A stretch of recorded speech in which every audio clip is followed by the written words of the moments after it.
My naam is Shani Little, ek is van Woester in die Wes-Kaap en ons bly nou seker al in die 40 jaar hier. Ons het hierheen getrek toe ek hiernatoe moes gekom het om tot my skool gaan. Ek is nou 45 en ek is getroud, ek het 2 dogters, die een is 2 en die ander een het verlede jaar matriek gedoen, so sy studeer, so hulle het 'n verskil van 16 jaar. Vir 'n lewe, ek werk by 'n drukkersmaatskappy hierso op Woester, maar ons spesialiseer in die druk van brail, grootskrif en dan ook audio, boeke en literatuur. En ons spesialiseer eintlik in eksamenvraestelle en handboeke vir skole. So dit is meestal vir kinders wat visueel gestremd is of blind is. En ek is by die brail betrokke, so ek is 'n brail proefleser. So ons moet basies kyk dat die brail materiaal wat ons druk reg is voor dit uitgaan. So ons moet maar al daai dingetjies. Dit is nou weer 'n hele proses op sy eie, maar ja, so dit is in kort wat ek doen. So ek is te vroeg gebore. By geboorte het ek my iets so 740 gram geweeg en dit het veroorsaak dat ek vir iets soos 5 maande in 'n broeikas was. En omdat 'n mens se retinas een van die laaste dele is wat ontwikkel en ek het ook te veel suurstof gekry in die broeikas, so dit het toe basies my oë aangetas. So my toestand se naam is ROP, retinopathy of prematurity. So dit het toe basies my sig aangetas. So ek kan nie eintlik sien nie, ek kan basies sien waar lig deur die venster inkom of as 'n lig anders in 'n vertrek, dan gaan ek dit nog gebruik. Ek sit 'n lig aan in die aand of so. Maar ja, so my sig is basies non-existent, as mense dit so kan stel. Ek het 'n persepsie van kleur, want toe ek jonger was, kon ek nog kleure onderskei: groen, blou, pers, turquoise, rooi ensovoorts. En ek kon byvoorbeeld nog foto's in fotoalbums gesien het, soos gesigte herken het, so. Maar ek kan dit nie nou meer doen nie, en klere ook nie meer nie, so my oë het definitief baie agteruit gegaan. Maar, nou ja, so maar 'n mens pas nou maar by al daai goedjies aan. En toe, ek weet dit klink nou 'n bietjie snaaks om te sê, maar gelukkig, toe, omdat ek basies van kleins af toe nou maar basies blind was, toe het my maale al van kleins af geweet ek gaan 'n spesiale skool moet bywoon. So ons het toe al die pad getrek van Pretoria af Woester toe. En so ek het hier kom skool gaan by die pionierskool en ek het hier so matriek gemaak. En toe daarna het ek vir 2 jaar masseerterapie gaan studeer en ek het Swedish massage, aromaterapie, refleksologie ensovoorts kursusse gedoen by die Isaac Carson Akademie op Stellenbosch. En toe daarna het ek 'n werk gekry by 'n vaardigheidskliniek op Woester, waar mense basies ingeboek word as jy aan toestande soos depressie en verslawing en angs en sulke dinge ly.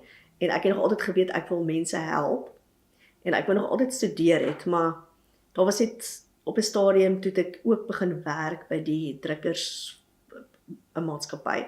So toe was al net die tyd vir studeer nie.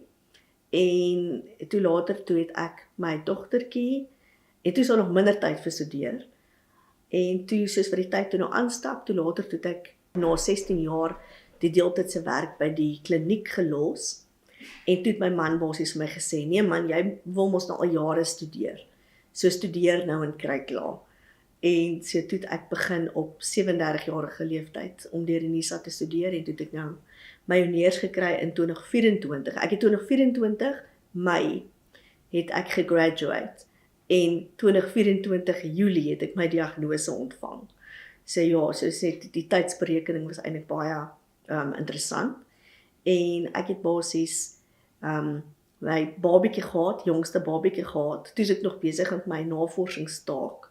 En ja, so dit was ook nog 'n tydjie. So ek dink al die dingetjies het 'n mens maar voorberei vir 'n diagnose, want jy gaan deur goedjies voor dit, en dan dink jy, ag wat, ek was al deur erger. 'n Diagnose is eintlik die minste van my probleme, wil ek nou amper sê. So ons kon al vorige obstacles oorkom, so ons kan hierdie ene ook oorkom. Soos ek net nou gesê, dis my dogter so 2,5. So net na haar geboorte, so 'n paar maande na haar geboorte, toe kon ek gevoel het daar is 'n plat oppervlak op my regterbors. So dit was nie eers 'n knop, dit was letterlik soos 'n plat oppervlaktetjie. Maar dit het my nie geplan nie, want ek het toe net gedink, ag nee, wat is seker maar niks, is seker maar 'n cyst of miskien net hormone na die geboorte of so. En dit was glad nie seer nie. So dit wat jy nie plan nie, dan gaan jy ook maar die dokter toe nie. En daai tyd toe, dan is 'n mens ook nou maar besig en dan dink ek wil nou nie afvat by die werk want ek was nou net met kraamverlof. Nou moet ek weer afvat om dokter toe te gaan en vir 'n mammogram en sulke dinge. En toe het ek vir maande eintlik daarmee geloop want dit het my nie geplan nie. In Julie 2024, toe het ek op die einde gegaan vir 'n mammogram en die radioloog het nogal daai dag gesê, ons gaan 'n stukkie moet vat. So met ander woorde biopsie. So hulle het al klaar iets gesien wat hulle gepla het. En dit was die 16de Julie en ek het op die 20ste Julie, die dag voor my verjaarsdag, het ek eintlik die uitslag gekry. Toe het ons dokter vir my geskakel en gesê, hierso is iets wat ons gaan moet na kyk. Ons moet nog 'n biopsie doen. So dit is maar toe waar dit begin het. Dit was letterlik net 'n plat oppervlaktetjie op jou bors, maar later het ek gehoor, dit is basies die vel wat ingetrek was deur die gewassie wat dan toe daar gegroei het. En ek dink ek het ook maar net betyds gegaan toe, want toe die diagnose uiteindelik kom, toe is ons al by stage 2. So dit het toe ook al bietjie versprei na die limf toe. En hulle was eintlik bang dat dit na die longe en na die slukdarm ook versprei het. So ek moes toe nou gaan, ek was blakend gesond. Ek het nog die lewe geskenk aan 'n baba onlangs. Ek het nog bloed geskenk. So rukkie terug het ek my 50ste eenheid bloed geskenk. So selfs nadat ek die keiser en alles gehad het, toe gaan ek weer terug om te gaan bloed skenk. Toe ek nou kon. So ek het absoluut niks mekeer nie en om so 'n diagnose te kry op 44, basies 45, is nogal 'n skok eintlik. Maar soos wat ek dan ook later sal sê, dit is absoluut geneties. So ek dink dit is maar wat dit op die einde veroorsaak het. So toe moes ek vir allerlei prosedures gaan wat ek glad nie voorop voorbereid was nie. So met ander woorde, dit was biopsies en dan toe was dit later na die chirurg toe en dan sit na die internist toe, toe is ek later na 'n internist toe en na 'n longspesialist toe, so ek moes gaan vir 'n prosedure in die Kaap. Hulle noem dit 'n bronkoskopie wat hulle basies 'n kamera, hulle sit onder narkose, sit hulle basies 'n kamera in jou basies na jou longe toe om daar te kyk. So daar was toe nou gelukkig niks. Alles is toe verder skoon. So maar dit was toe nou basies die bors en die limf. Maar dit is nogal ook 'n skok want toe besef ek, toe sê hulle vir my maar ek moet gaan vir 'n chemopoort en ek moet gaan na 'n onkoloog toe. So dis al die dokters wat jy moet gaan sien, al die dokters. Ek was nog nooit eers van tevore amper in 'n hospitaal behalwe met die geboorte van my kinders nie. En ek dink ek was seker in die laerskool vir 'n klein proseduretjie een keer in die hospitaal, dit was dit. So om nou, jy moet nou al die dokters sien en hierdie diagnoses en hierdie terme wat eintlik nie vir jou sin maak nie, jy weet nie eintlik wat gaan er verder met jou gebeur nie. Dit is nogal so 'n bietjie 'n skok. Maar gelukkig, ons onkoloog wat ons toe nou ontmoet, dit is toe nou in Augustus, so is toe basies so 2 weke na die diagnose. Sy is 'n verskriklike energieke vrou. Sy is verskriklik, sy moet eintlik soos 'n universiteitslektor of iets gewees het, want sy verduidelik alles vir jou baie mooi, en sy praat sommer baie reguit, en toe het ek basies vir haar gevra, sê nou maar, ek gaan nou nie chemo doen nie, ek gaan nou nie radiasie doen nie, ek gaan nou absoluut niks doen nie, soos, ek gaan nou net geen behandeling ontvang nie, wat gaan dan gebeur? Toe sê sy, dan gaan die siekte jou oor so 2 jaar kom haal, en ek dink dan besef jy, jy sal definitief nou moet gaan vir behandeling, daar is nou nie ander genade nie, so ek meen as jy die woord chemo hoor, dan dink jy, siek en naar, en is jy nou op pad om dood te gaan, of wat gaan nou gebeur, en daai tyd toe was my kleintjie 1 jaar en 2 maande, so dan dink jy, sy gaan my seker nie eens meer onthou nie, as ek dan nou hierso moet die aarde verlaat, en so ek dink op die einde dan besef jy, wel, jy is nou maar in hierdie besigheid met inklim, jy gaan nou maar moet gaan vir die chemo, en mense het ook natuurlik nou gehoor, Hulle praat ons van die rooi duiwel. En ek dink mense moet eintlik glad nie eers praat van die rooi duiwel nie, want dit boesem klaar fear in of vrees in. So ons het gesê ons gaan nie praat van die rooi duiwel nie, ons gaan praat van die bloed van Jesus. Ja, so ek het die onkoloog Augustus gesien en toe begin September het ek toe begin met die chemo. En ek moes toe 4 van die rooies kry en dit is toe 'n kwessie van 12 weke. So ek het toe maar geweet dit gaan nou nie 'n lekker tyd wees nie, maar toe soos wat die liewe Vader mense op jou pad stuur, toe ontmoet ek iemand wat alreeds deur die hele proses was, iemand op ons dorp, en sy het toe nou vir my alles verduidelik hoe alles gaan werk en alles, en sy is nog baie jonger as ek, en haar kleintjie was ook klein toe sy gediagnoseer is, ook net oor 'n jaar. So ons was eintlik nogal in 'n baie dieselfde posisie, en sy is toe nou deur haar operasie en alles, so sy kon toe vir my vreeslik moed inpraat en alles, en sy het byvoorbeeld die dag, toe ek hospitaal toe is om die chemopoort te kry, toe bring sy my hele pakkie, of nie 'n pakkie nie, 'n pak goed aan, van 'n kussentjie tot 'n kombers, en vitamienepille, en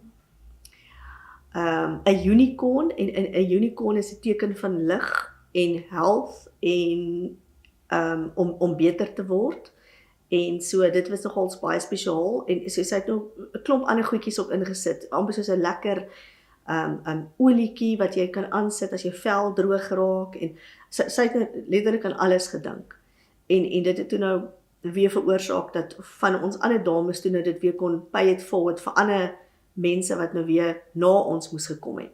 So ons probeer ook lekker pakkies vir ander mense bymekaar kry, as hulle dan weer vir hulle chemo moet gaan. Maar in elk geval, so die liewe Vader het toe nou mense op my pad gesit, en ek weet toe ek moes gaan vir chemo, toe was daar 'n hele groepie mense wat soos 'n ete groepie gestig het.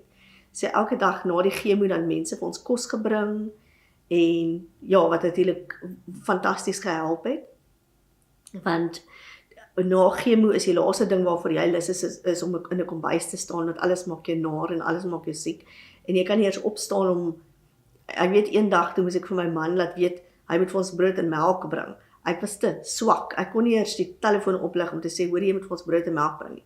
So jy's lus van niks, jy wil net vir 'n week daarna net lê. Maar ja, so ons is nou deur die 12 weke se chemo, en dit is natuurlik sleg, want die ander gedeelte is natuurlik ook dat jou hare mos nou maar uitval. So my hare het so 2 weke na die eerste chemo begin uitval, en dan val hy sommer vinnig uit. Maar toe op 'n stadium toe gaan ek na my haarkapper toe, sê ek vir haar, weet jy wat, sny dit alles af, sny net af, skeer dit sommer net af, want om dit nou uit te stel gaan nou niemand help nie. So toe is ons nou deur ons 12 weke van chemo, of van die rooi chemo, maar toe daarna, toe lê daar nog 16 verdere chemos voor, en hulle noem dit die wit chemo.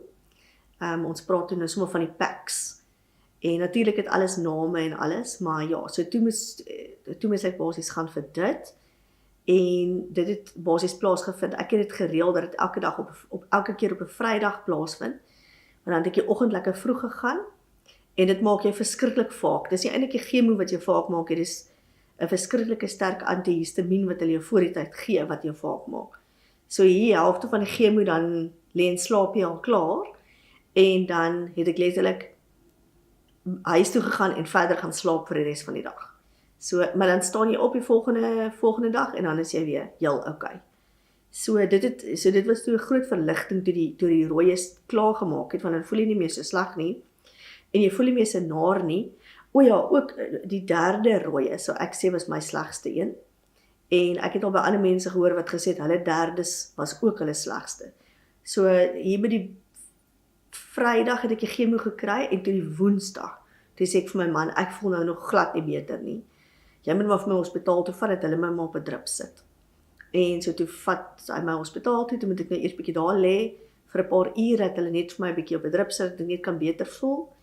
En hulle het dit toe nou so gedoen, en ek dink jy voel maar sleg, want jou immuniteit is laag, en daai tyd toe was my kleintjie ook siek, want sy is toe nou in 'n crash, en dan bring sy al die verkoues en die dinge huis toe, so ons was eintlik almal op 'n streep siek, en dit het net nie opgehou nie, dit was soos, jy is net siek al die tyd, en kind is siek, en man is siek, so dit is net sleg, want en ook daai tyd was dit my oudste se graad 11 eksamen, so ek dink dit was ook nou nie 'n maklike tydjie nie, So sy moes ook maar 'n bietjie help in die huis en help met kos en wasgoedjies en sulke dingetjies. Maar ja, so ons is toe net daardeur met die liewe Vader se genade. En selfs tydens die chemo, 'n mens dink ook nou nie heeltyd aan chemo nie, want ek het, soos dit was al later 'n patroon wat ek soos 'n week by die huis was en dan het ek die ander 2 weke gaan werk. So dan het jy half ook geleer om jou lewe moet nog steeds aangaan, jou lewe kan nie stil staan net omdat jy nou op chemo is nie.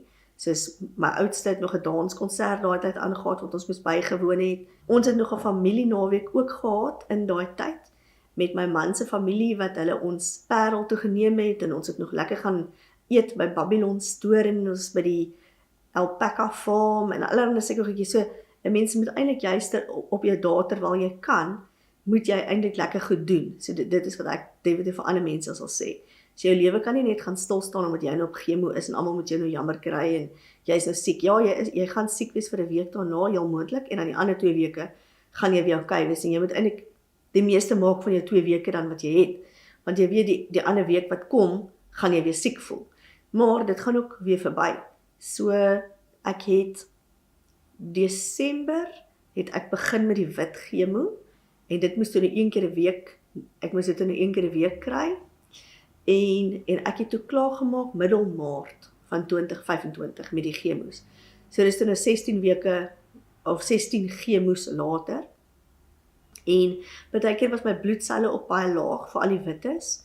En so ek sou eintlik vroeër klaar gekry het, maar baie van die chemo's moes toe uitgestel word. En toe daarna moes ons nou 'n rukkie wag en toe is ek vir 'n double mastectomy in Mei, die 12de Mei.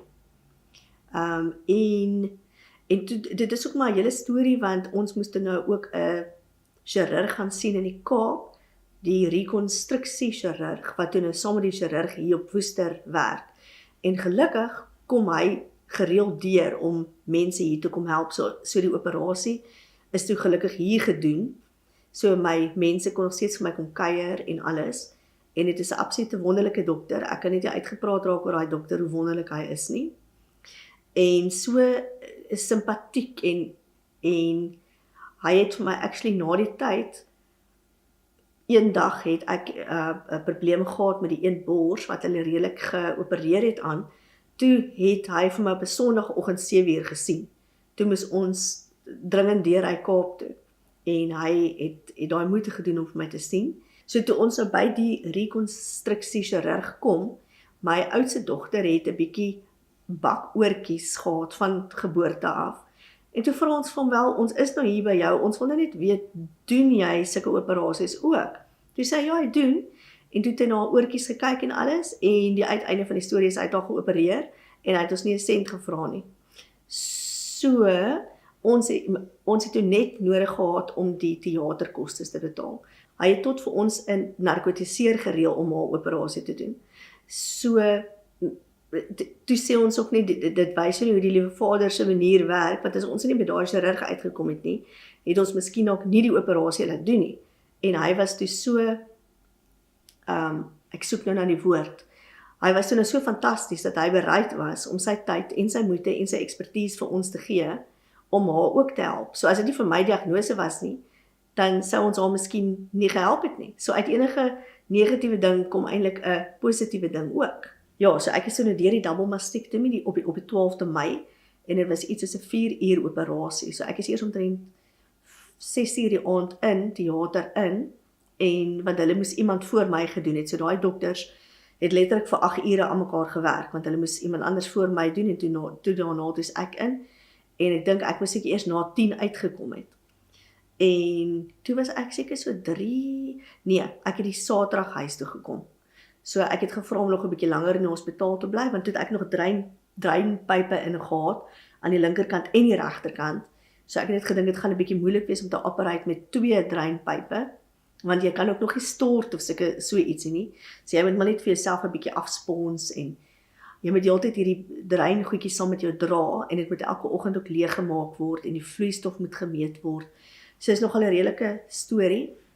Maar ja, so die week daarna, toe is die eerste dreinpyp uitgehaal, toe het ek nog net 1 dreinpyp in, en 'n mens is eintlik baie gou weer op jou voete na die tyd, want ek het al weer begin, alhoewel hulle sê jy moenie swaar goed optel nie, jy moenie wasgoed was nie, jy moenie wasgoed ophang nie, maar ek het maar so rustig begin wasgoed ophang en weer bietjie begin goedjies doen, soos wat ek nou gevoel het ek kon, en so 2-3 weke daarna, toe is die ander dreinpyp uitgehaal, en 4 weke na die operasie, toe is ek terug by die werk.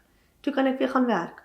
En so, wat ek nou eintlik wil sê, ja, dit is 'n groot operasie, maar jy is eintlik letterlik vinnig weer terug op jou voete na die tyd. En dit is nie eintlik so pynvol soos wat almal nou sê, of so, ek dink die dokters doen net eintlik 'n ongelooflike werk. En soos ek nou altyd sê, kyk jy na die negatiewe of kyk jy na die positiewe, want nou het ek weer 2 mooi nuwe borste, en so rukkie terug, toe het ons 'n funksie gehad, toe kon ek 'n mooi rokkie dra met 'n bietjie oop rug, en ek het nie meer nodig om 'n bra te dra by die rokkie nie, so dit lyk nou weer alles mooi, en ja, ek dink dit is net, 'n mens kyk mos maar daarna, dat die kanker is hopelik nou verwyder, en dit is mos op die einde ook wat 'n mens wil hê, jy wil hê daai lelike goed moet weg wees, en ek meen, as enige iemand na mens kyk, sal jy nie sê, hoorie, so daar is aan jou geopereer of iets nie, dit is nou net, natuurlik as jy nou, mos nou maar uitgetrek is, of wat ook al, wat iemand nou kan sê, o goed, jy is nou geopereer, maar hulle doen dit ook so mooi, dat die littekens en alles word eintlik so mooi gesond, en ja, ek dink is dit wonderlik, dat daar deesdae seker dokters en chirurge is, en dit was eintlik 'n hele span, die susters, en almal wat daar was, dis letterlik 'n hele span wat saamwerk, om te sorg, dat jy eintlik in goeie hande is. So toe na die operasie, toe moes ek weer so rukkie wag, vir alles om nou 'n bietjie te genees en so aan. Toe gaan sien ek weer die onkoloog, en dit was so in Junie, so dit was so basies 'n jaar na my diagnose. Toe gee sy vir my bietjie, ek wil nie sê slegte nuus nie, maar net bietjie teleurstellende nuus. Toe sê sy, maar daar is nog bietjie lewendige limfkankerselle wat nog agtergebly het, en so ek sal moet gaan vir radiasie. So ek was nog 'n bietjie teleurgesteld, want jy dink, wat moet ek nou nog? Soos ek is nou klaar deur die chemo's, en ek is nou klaar deur die operasie, moet ek nou nog vir radiasie ook gaan. So toe het ek in Julie begin met my radiasie, en op ons dorp, ons het 'n plaaslike Dis-Chem tak, en die mense van ons Dis-Chem het 'n bussie wat elke dag van Woester af Kaapstad toe ry na Cape Gate se Oncology Unit. So toe moes ek basies vir 3 weke elke dag die bussie ry, van Woester af Kaapstad toe, en dit is eintlik so wonderlik, want 'n mens het eintlik sulke wonderlike mense ontmoet op die bussie, so later ken jy nou al die mense, daar was 'n paar aangename oomies wat op die bussie gery het, en 'n dametjie wat baie aangenaam was, en 'n ander man wat ook regtig ek wil amper sê die party van die bus was, en hy is eintlik die siekste van ons almal gewees, maar hy was soos die grapjas van die bus, en hy het ons almal laat lag, en so dit was eintlik baie aangenaam. Kan 'n mens sê dat radiasie aangenaam is, maar dit is maar weer eens hoe jy daarna kyk. En selfs die mense by Cape Gate se Oncology Unit was ook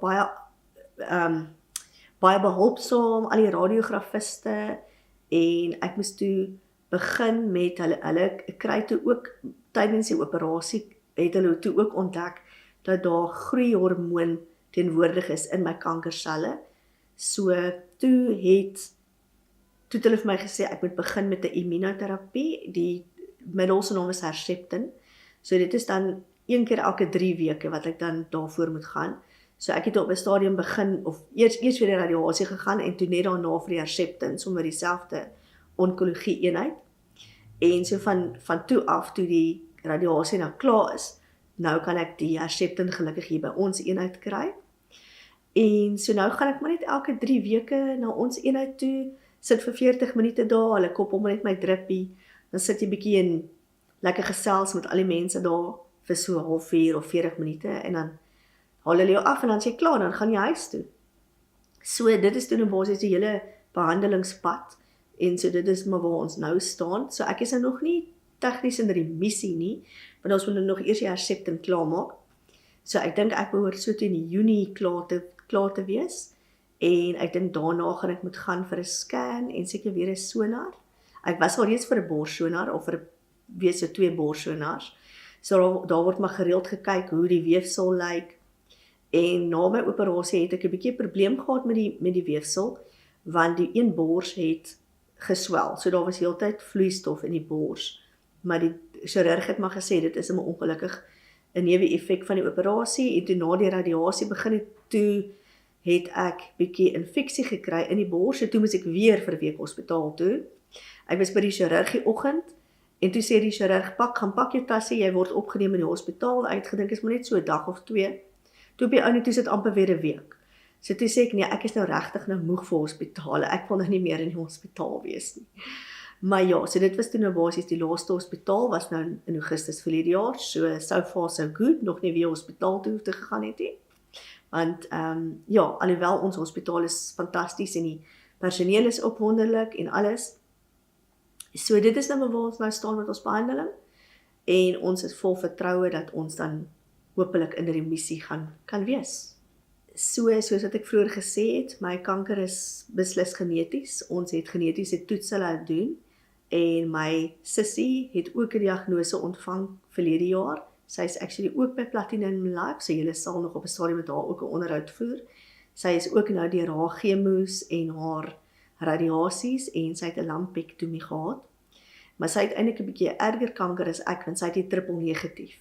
Waar myne is die estrogen en die groeihormoon faktore, waar sy het 'n triple negatief. So sy het nie estrogen, progesteroon of groeihormoon nie. So haar behandeling was 'n bietjie erger as myne.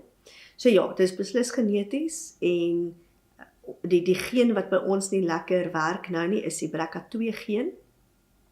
En daarom het hulle tydens my double mastektomie, het hulle sommer ook my eierstokke verwyder. So dit is ook hoekom dit so 'n groot operasie was. So ek sal my kinders ook moet laat toets as hulle ouer is, om te kyk of hulle ook die BRCA2 geen het of nie. So ja, dit is nou maar ongelukkig in die gene, en dan is daar 'n klein kans op pankreaskanker en melanoom, wat mos wel die velkanker is, maar dit is 'n baie klein kans, en ons genetiese beraader het maar net gesê, ons moet maar net 1 keer die jaar gaan vir 'n body scan oor 50, om te kyk of daar niks in die pankreas is nie, en dan ook maar net na 'n dermatoloog toe gaan, om net maar te kyk na ons velle ook, of daar niks is nie.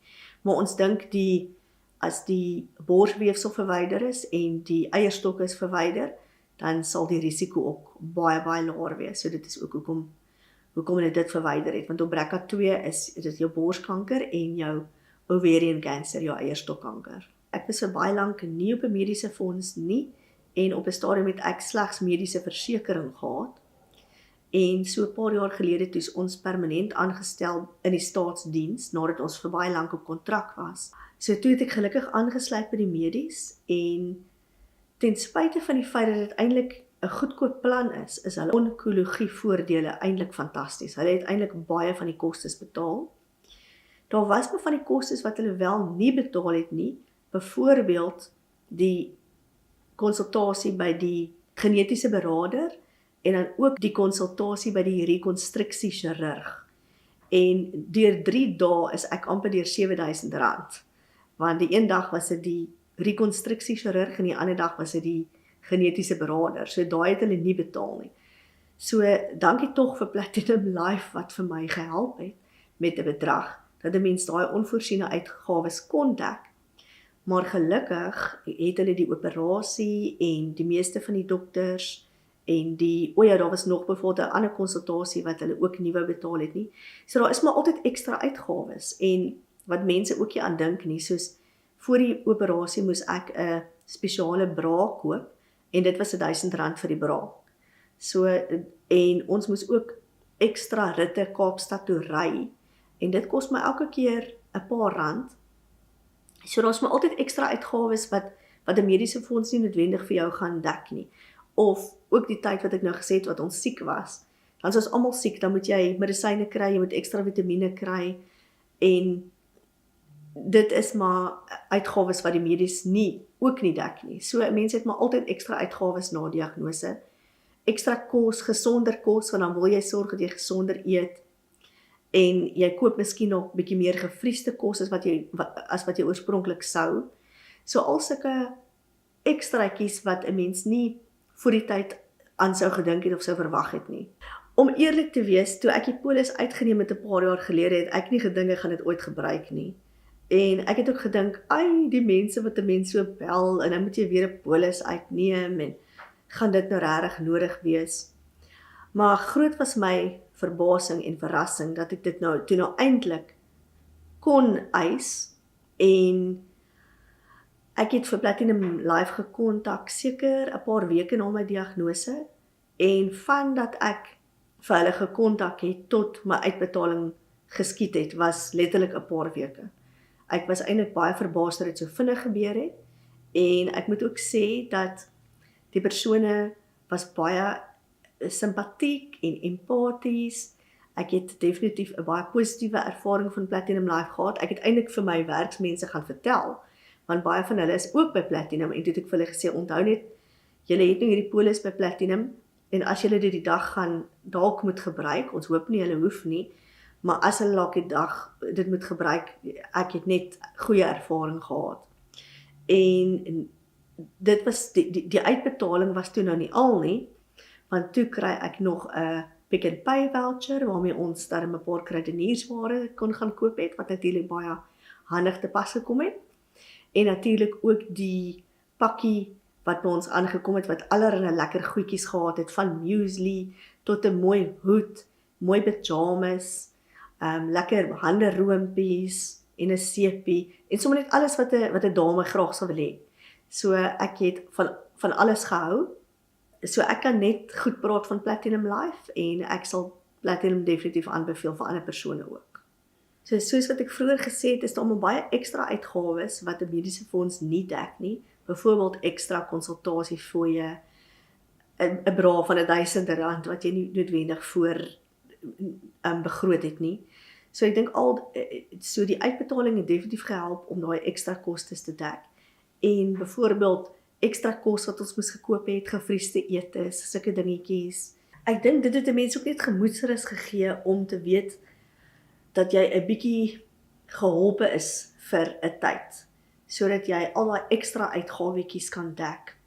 En ek dink 'n mens probeer ook om jouself 'n bietjie te bederf. So ek het definitief vir my 'n paar Shein aankope gedoen, want ek het 'n gevoel, en ook ander uitgawes wat 'n mens eintlik nie aan dink nie, is soos, 'n mens koop nie sommer vir jou, of ek het nie sommer vir my nuwe nagklere gekoop nie, ek het sommer net in ou nagklere geslaap. Toe besef ek, jy sal nou moet dalk 'n bietjie vir jou 'n paar stukkies nagklere moet koop, want jy moet hospitaal toe gaan, en al sulke goedjies. So ek dink, dis maar hier iets en daar iets, en 'n mens dink nie noodwendig, ek spandeer nou hierdie of hierdie nie, maar ja, ek dink nie daai absolute gemoedsrus om te weet dat dit wat miskien nog op jou pad moet kom, of jy het miskien hier 'n ekstra uitgawe of daar 'n ekstra uitgawe, dan het jy dit ten minste die gemoedsrus ook om dan vir jou ietsie te kan koop. En dan het ek ook 'n recovery party gehou, so ek het definitief 'n bietjie van daai geld daarop gebruik, maar dit was 'n lieflike dag, en dit was ook vir my 'n dankie sê vir al my vriende en familie wat gehelp het met kos maak, en gehelp het met babysitting duties, en met gebed, en met alles wat hulle kon gedoen het. So ons het die plaaslike Lions saal gehuur, ons het 'n heerlike braai gehad die dag, en ek dink dit was net vir my baie spesiaal om my vriende en familie en almal daar te kon gehad het. So ek dink 'n mens moet definitief so 'n recovery party hê, om te besef, hoor hierso, jy kon net sowel nie hierdie party gehad het nie, want jy kon net sowel nie hier gewees het nie, maar ons is nog hier vandag, en ons het iets om te vier. En die tema was unicorns, wat ek ons vroeër gesê, die unicorn is eintlik 'n teken van lig en lewe en gesondheid. So dit was wit en pink. So wit is mos nou 'n teken van genesing, en pink is ook basies vir joyfulness en vir vreugde en so. So dit is hoekom ek 'n unicorn tema gehad het. So ja, dit was my baie lekker. Familie het gekom en vriende het gekom. So dit was eintlik net 'n baie goeie, ek dink is 'n baie goeie idee om so iets te hê, en om dit te kan sê jy het gevier, jy het 'n bietjie gesuffer, maar nou is daar tyd om 'n bietjie fees te vier. So aangesien ek 'n beraader is, kan ek seker uit 'n beradingsoogpunt ook advies gee aan ander mense wat miskien nog met 'n diagnose gekonfronteer word. ek was eintlik soort van my eie beraader, maar ek dink die eerste ding wat 'n mens moet besef is dat dit nie 'n doodsvonnis is nie, jy is nie op pad om dood te gaan nie, en jy gaan maar net deur hierdie proses moet gaan, en daar is ongelukkig nou nie omdraai kans nie, want as jy kies om dit nie te doen nie, dan is daar dalk 'n groot kans dat jy nie meer vir lank hier op hierdie aarde gaan wees nie, so dit is natuurlik ook jou keuse. En dan die tweede ding sou ek ook sê is, jy moet elke dag maar net vat soos wat hy kom, en elke dag gaan nie noodwendig lekker wees nie, elke dag gaan nie joyful en happy wees nie, en daar was maar daar wat ek ook maar gevoel het, ek is nou nie vandag gelukkig nie, ek voel, ek wonder of ek ooit nou hierdie gaan maak, vir alles mense siek voel na die chemo, maar na dit dan raak dit mos nou weer beter, en ek dink die goeie dae is effektief meer as die slegte dae, so ek dink die slegte dae moet jy maar net deurgaan, en weet, daar gaan weer goeie dae wees, en jy moet eintlik embrace jou familie, jou vriende, en jou sosiale netwerke, die mense om jou, en dan besef mense eintlik wie is jou ware vriende, jou familie, mense wat vir jou omgee, en daar is so baie mense wat ek nie eens vreeslik goed geken het nie, wat goed huis toe gebring het, van my kollegas, mense wat vir ons koek gebring het, en kos gebring het, en vriendin wat vir my babysitting duties gedoen het, en al daai dinge, so mens, die goeie dinge in jou lewe oorskadu nog steeds die slegte, en dan sê ek altyd vir mense, jy moet nie toelaat, en dit het ek ook nou so aangeraak, dat hierdie diagnose jou hele lewe moet oorvat nie, as jy elke dag dink, ek het kanker, dan gaan jy regtig siek word, jy gaan regtig depressief word, maar as jy dink, wel, ek is gediagnoseer met kanker, maar dit is net 'n klein deeltjie van my lewe, so dit gaan nie my lewe oorneem en oorheers nie, en jou lewe moet nog steeds aangaan, en jy moet nog steeds, as jy kinders het, jou kinders se skoolaktiwiteite moet nog steeds, jy moet dit nog steeds gaan bywoon, jy moet nog steeds gaan werk, solank soos wat jy kan, en soveel as wat jy kan, jy moet nog steeds aan goed deelneem, jy moet nog steeds, as jy 'n funksie bywoon, of as jy miskien wil gaan uit eet met jou man, of jy wil gaan uit eet met jou vriende, dan moet jy dit nog steeds gaan doen, jy moet nog steeds gaan lekker goed doen, en jy moet nog steeds gaan die lewe gaan geniet, maak nie saak wat nou op jou pad gekom het nie, so ons het nog steeds gaan stabiliseer, en ons het nog steeds op outings gegaan, of uitstappies gegaan, en sulke dingetjies gedoen, op die dae wat ek goed gevoel het, en ek dink dan is jou ingesteldheid ook 'n bietjie anders, want jy dink die hele tyd aan kanker, jy sien, ander mense is ook die hele tyd lus om oor jou kanker te praat, hè. So, ja, ek dink maar net 'n mens moet maar net elke dag moed hou, en sterk wees, en aanhou, en die dae wanneer jy miskien nie lekker voel nie, embrace dit ook, en huil 'n bietjie, maar gee jouself miskien net so 15 minute om te huil, en dan sê ek is nou eers weer klaar, en ek dink daar's eintlik baie goed wat jy kan gaan doen, om miskien te gaan bietjie gaan stap in die natuur, of 'n lekker boek te lees, of inspirerende video's te kyk, of tyd met jou Here te spandeer, of met jou God te spandeer, en ek dink ook 'n lysie te maak van al die goeie dinge wat nog steeds in jou lewe teenwoordig is. So ek sou sê vir vriende en familie wat met die persoon moet saamleef wat nou die diagnose gekry het, ek dink die eerste ding wat vriende en familie kan doen is om net daar te wees vir die persoon. En ek dink dit is baie keer nog erger vir die vriende en die familie, want hulle weet baie keer nie wat om te doen of wat om te sê nie, want jy het self baie keer nie raad vir daai persoon nie, en jy weet nie eintlik wat om te sê of wat om te doen nie, en ek dink baie mense is eintlik bang, en ek het ook agtergekom, soos baie mense wil nie hulle probleme met my gedeel het nie, want hulle dink nou, ek het nou klaar genoeg probleme van my eie, en toe het ek vir hulle gesê, maar weet jy wat, ek is nie altyd lus om oor my eie probleme te praat, ek praat oor julle probleme, ek wil eintlik oor julle probleme ook hoor, of oor julle dinge hoor, so ek dink, mense moet hulle, vriende en familie moet eintlik die persoon maar net hanteer soos altyd, net met meer liefde en met meer care, en vra vir die persoon wat daai persoon wil hê, soos vra vir hom of haar, wil jy hê ek moet vandag hier so by jou wees, wil jy op jou eie wees, wat het jy nodig, wat moet ek vir jou bring, ek dink daai praktiese ondersteuning is eintlik wat 'n mens wil hê, want ek onthou byvoorbeeld soos my ma, dan bring sy vir my wortels en broccoli en alles wat sy net gekoop het by die vars groente bazaar en appels en allerlei goeder. En dit is eintlik wat die mense op die einde wil hê. En soos My ander familie het vir my 'n hele boks vol goed gestuur met Takealot met energie supplements en smoothie goed en kollageen en allerlei vitamiene goeders wat ek moes gedrink het en net sulke praktiese goed. Mense dink aan jou. Ander mense het weer koek gebring en tert en allerlei goed. Nou baie mense sê jy moenie suiker eet as jy kanker het nie. Maar ek bedoel 'n bietjie suiker, ek meen 'n mens kan ook nie net alles uitsny nie. En ek sou ook sê, vat die persoon vir koffie, vat die persoon vir bietjie vir 'n outing, want miskien baie keer is jy dalk, ek weet op 'n stadium was ek moeg om by die huis te lê, veral na 'n week se sleg gevoel van chemo. Dan kan ek nie wag om net beter te word, dat ek net te slag 'n bietjie kan iewers heen gaan nie. So vat die persoon uit, gaan stap iewers, gaan sit in 'n botaniese tuin of gaan sit buite in 'n koffiewinkel, of gaan sit iewers buite waar daar voeltjies fluit en daar natuur is, of vra vir die persoon wat daai persoon wil hê.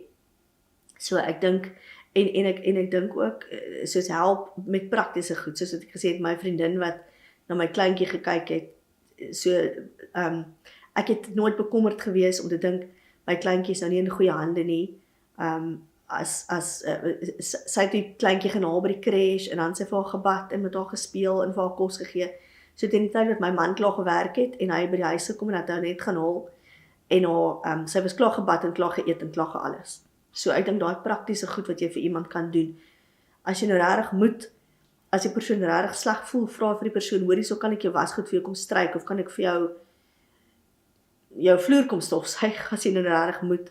Ek het nou nie dit nodig gehad nie, maar my maat het my gereël vir 'n domestic om my te kom help. So dit het natuurlik ook baie gehelp. So ek dink absoluut daai klein goedjies wat jy vir iemand kan doen. En ek onthou byvoorbeeld soos ons dominee en sy vrou het een aand vir ons 1,5 gebraaide hoender gebring, wat hulle op die Weber gebraai het, met 'n bak vol slaai en stir-fry groente en wedge aartappels. Ons het amper die hele naweek aan daai bakkos geëet. Maar net die praktiese om te wys dat, hy het vir ons gewys, hy is nie net 'n dominee wat preek nie, maar hy is eintlik prakties iemand wat actually doen wat he practices what he preaches. So ek dink absoluut daai, en daar wees vir daai persoon, miskien kan jy dalk vir daai persoon 'n positiewe boek koop, of vir die persoon positiewe podcasts stuur om na te luister, of miskien net gaan sit en gesels met daai persoon, koffie gaan drink, of wat ook al, koeldrank, hoor, hoe gaan dit met jou, is jy alright, kom ons gesels sommer net oor koetjies en kalfies, of oor dit of dat, ja, so ek dink dit is maar absoluut net daai liefde en ondersteuning wat jy nodig het.